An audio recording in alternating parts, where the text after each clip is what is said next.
अस्सलामुअलैकुम my YouTube family, कैसे हैं आप सब। आई होप कि आप सब ठीक ठाक होंगे, खैरियत से होंगे, मज़े में होंगे। अल्हम्दुलिल्लाह से मैं भी बिल्कुल ठीक हूँ। आज का व्लॉग मैं स्टार्ट कर रही हूँ कपड़े धोने के बाद। मैंने सुबह उठकर मशीन लगा ली थी क्योंकि बहुत ज़्यादा कपड़े हो गए थे। फिर मैंने कोई व्लॉग शूट नहीं किया। पहले मैंने कपड़े धोए, फिर उसको खंगाल के बाल्टी में रख लिए। सब सहन वहन धोने के बाद फिर मुझे याद आया कि मैं व्लॉग यहीं से शुरू कर लेती हूँ। बस कपड़े धुलने के बाद फिर मैंने ना नाश्ता प्लस दोपहर का खाना लगा दिया था। ये रात में जो आलू कीमा बनाया था वो था, साथ में हमारे शामी कबाब थे और रोटियां थी। खाना खाने के बाद जो मैंने अपने कपड़े बाल्टी में रखे थे उसको मैंने डाले तारों पर, कुछ अंदर कुछ बाहर डाले, जैसा आपको पता है। फिर उसके बाद मैंने सफाई सुथराई कर ली थी। तो फिर मैंने कहा मैं आप लोगों को ये भी दिखा दूँ कि मेरा घर नीट क्लीन हो गया है, सफाई सुथराई भी हो चुकी थी। और यहाँ पे इनके बाबा शॉप पर जा चुके थे और अशर रज़ा को भूख लगी तो ये मेरे ख्याल से यहाँ पे चाइनीज़ खा रहे थे। फिर मैंने लाइटें बंद कर दी थी। तो मैंने कहा चलो ये आराम सुकून से देखते रहेंगे। फिर मैंने आपको यहाँ का रूम दिखाया कि यहाँ पर देखें सब नीट क्लीन हो चुका है। पायदान इधर इसलिए रखा था कि मैंने बाहर से धोया था तो वो गीला था, मैंने कहा सूख जाए तो फिर बिछाऊँगी। खैर उसके बाद फिर मैंने थोड़ी देर लेट गई थी, आराम किया, मोबाइल वगैरह यूज़ किया। उसके बाद ये शाम का टाइम है, फिर मैं किचन में आ गई थी और आज मैं खाने में बना रही थी, पता नहीं आप लोग इसको कौन सी सब्ज़ी कहते हैं, हम तो इसको देसी टिंडियाँ बोलते हैं शायद। तो बस ये मैं लेकर आई थी और मैंने कहा चिकन में बनाऊंगी क्योंकि काफ़ी टाइम से सब्ज़ी नहीं बन रही थी तो समझ भी नहीं आ रही थी कि क्या बनाएं क्या बनाएं। तो मैंने ये लिए थे और एक टिंडे लिए थे, शायद मैं वो बना चुकी थी, ये रह गए थे। फिर मैंने कहा चलो इसको भी आज बनाकर ख़त्म ही करते हैं। तो बस यहाँ पर मैं जल्दी जल्दी से इसे छील रही थी। इसे छीलने के बाद जो है मोहम्मद मेरे पीछे पीछे, वो मुझे कह रहे थे मैगी बना कर दो। मैंने कहा बिल्कुल भी नहीं, मैगी मैं नहीं बना कर दूँगी, जो है वही खाओ। और इसके बाद ये मचल रहा था नहीं मुझे बना के दो। खैर फिर मैंने इसको मैगी नहीं बना कर दी। तो अशर को ना, असल में अशर ने सुबह चाय नहीं पी थी तो उसने कहा था मम्मा मुझे चाय बना दो। फिर मैं एक तरफ उसको चाय बना के दे रही थी और साथ में अपना खाना भी बना रही थी। यहाँ पे मैंने जो है एक चिकन का पैकेट निकाला, उसको मैंने डीप फ्रोज़ होने के लिए भिगो दिया था। और यहाँ पे फिर मैं सब्ज़ी छील रही थी, कुछ रह गई थी, कुछ छील रही थी। मैंने कहा इसको छील लूँ और इसको भिगो दूँगी थोड़ी देर के लिए। और उसके बाद बराबर में जो हमारे ना प्याज ब्राउन होने के लिए रखे हुए थे।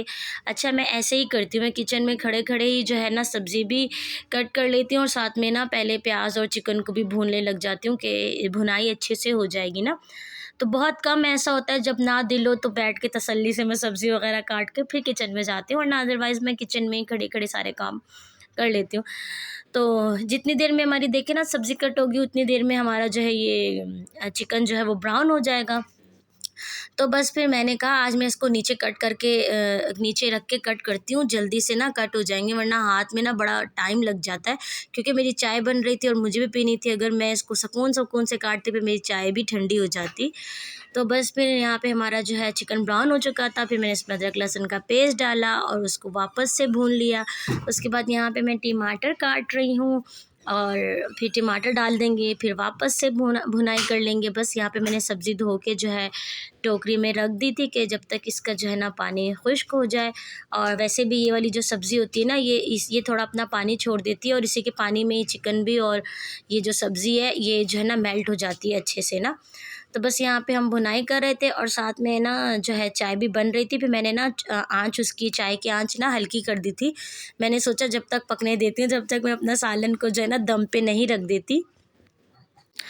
वो इसलिए कि भाई फिर वापस बार बार किचन में ना आना नहीं पड़ता। आप देख सकते हैं हमारा जो है ना इधर सालन कितने मज़े का भुनाई हो रहा है सालन। और बस मेरी अम्मी कहती है जब भुनाई अच्छी हो ना तो सालन खाने का मज़ा आता है। खैर पहले मैं इतनी भुनाई वगैरह नहीं करती थी, मतलब जल्दी जल्दी से सालन बनाया और जान छोड़ी। लेकिन अब मैं जो है ना काफ़ी अच्छा बना लेती हूँ। ये जो लॉकडाउन लगा था ना, ये लॉकडाउन ने मुझे सारी चीज़ें सिखा दी। उससे पहले बस मुझे खाना आता था और कुछ भी बनाना नहीं आता था इस तरह का, सिवाय खाने के कुछ नहीं आता था। खैर जी, बड़ा कुछ सिखाया लॉकडाउन ने, अल्हम्दुलिल्लाह से बहुत कुछ सीखा। और सीखा इसलिए कि हमारे हस्बैंड चटखोर हैं, उनको भाई अलग अलग डिशेस खानी होती है। फिर वो मुझे रेसिपी निकाल के बताते थे, इस तरह बनाओ, इस तरह बनाओ। ख़ुद भी मेरे साथ लग जाते थे किचन में, और माशाल्लाह से फिर अच्छी चीज़ ही बन के तैयार होती थी। खैर उसके बाद बर्तनों का यहाँ पे अंबार लगा हुआ था, जो मैंने कहा अब इसको धो दूँ। जैसे मैं किचन में खड़ी हुई हूँ, फिर मुझे अलग से आना पड़ेगा। बस यहाँ पे फटाफट से फिर हम लोगों ने जो है बर्तन वगैरह वॉश किए, और उसके बाद बस इतनी देर में मेरी चाय भी पक पक के पागल हो चुकी थी। मैं दिखाऊंगी आपको। असल में मैं हाथ के हाथ बर्तन धो लेती हूँ। मैंने जो है ना मशीन लगा ली थी, और उसके बाद फिर खाना, फिर सफाई सुथराई, और फिर जब हस्बैंड हो तो इतना काम होता भी नहीं है।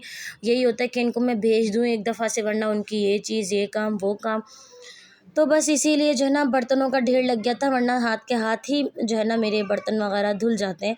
तो यहाँ पे जो हमारा सालन था वो माशाल्लाह से रेडी हो चुका था, और हमारी जो है, तो हम लोगों ने चाय पी थी। वो क्लिप मेरे ख़्याल से आगे पीछे हो गया। उसके बाद ये रात का टाइम था, तो फिर गोश्त को ख़त्म हुए हुए 2-3 दिन हो गए थे।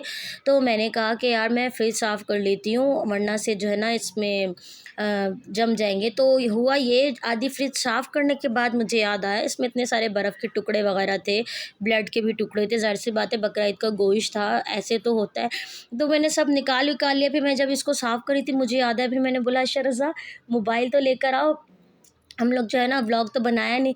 खैर यहाँ पे जो है ना मेरी तकरीबन फ्रिज साफ़ हो गई थी। फिर मुझे याद आया, यहाँ पे जो है मैंने बच्चों के लिए ब्रोस्ट मैरिनेट करके रखे थे, वो थे, और साथ में एक डिब्बे में पता नहीं शामी कबाब थे, और इसमें आटा था। फिर मैंने इनको साफ़ करके रखा।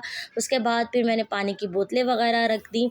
वैसे ये ठंडी थी थोड़ी बहुत ना, क्योंकि मैंने फ्रिज बंद कर दी थी कि वो जो बर्फ़ के टुकड़े ना वो इजीली बाहर आ जाएं। तो ऐसे ही हुआ, जब मैंने सुबह से फ्रिज बंद की हुई थी ना, तो मुझे इतना कोई मेहनत नहीं करनी पड़ी।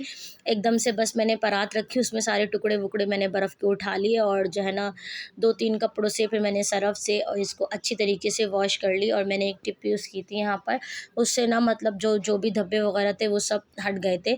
तो ये देखें, ये चाय का क्लिप आगे पीछे हो गया था। तो ये चाय मैंने जब बनाई थी, जब मैं सालन बना रही थी, बस यहाँ पे हम लोगों की चाय बन गई थी, और मैं अब चाय कप में डाल दूँगी, और फिर मैं, अशरज़ा और मोहम्मद अयान, हम तीनों पिएंगे। क्योंकि आज सुबह अशर ने चाय नहीं पी थी, और वो कभी इतनी फरमाइश करते नहीं। आज उसने बोला मम्मा मुझे जो है ना चाय पीनी है। मैंने कहा हाँ दूध भी रखा है, चलो मैं फिर आपको बना देती हूँ। तो बस फिर यहाँ पर हम तीनों माँ बेटे जो है अपनी चाय एंजॉय करेंगे और पिएंगे। और व्लॉग यहीं तक का था। अच्छा लगा तो लाइक शेयर कमेंट ज़रूर कीजिएगा, और प्लीज़ मेरे चैनल को सब्सक्राइब कर दीजिएगा। मिलेंगे नेक्स्ट व्लॉग में नेक्स्ट वीडियो के साथ। तब तक मुझे अपनी दुआओं में याद रखिएगा। अल्लाह हाफिज़ एंड थैंक्स फॉर वॉचिंग।